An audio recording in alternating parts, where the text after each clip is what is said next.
Ning makalala adlaw karong Sabado dahan kami kinasuno. Manginas unta bi karon kay daghan ka dako kay hunas so manguyog mga bata wa ko modayon.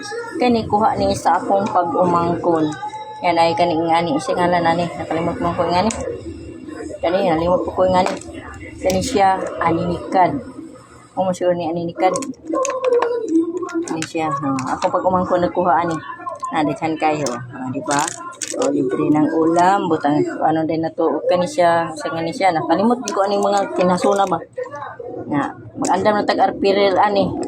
Kay ato ni siyang kuan tapos ato siyang hugasan og maayo nya atong sabuan, dayon butangan nato og malunggay. Napa ni siya o. May kay kumuha ni basta hunas. Basta hunas may kay kumuha. Unsa ngalan ni day? Ani dikad no? Ang kani litob.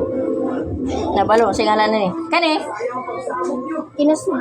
Pag kinasun bitaw ni siya tanan, kinasun lain-lain man ni siya pangalan. Kani siya kay pait-pait man ni. Nani sa bato. Pait-pait ni siya. Wala ko madto kay manguyog mga bata, manong ako mukuyog.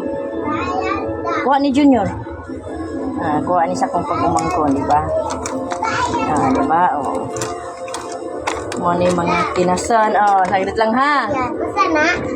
Kinason, ano na to? Tangan na to kahunggay, pahit mo kamunggay. Nga na yung pato mo.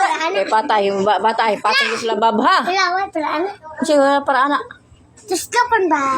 Gani, tuslokon gani ni siya, inikaluto. Asa din. Tuslokon, lutoon pa man na siya, good. Sus, ang akong ba dalaging ginahugos. Di ako bisita pag mangkal ko.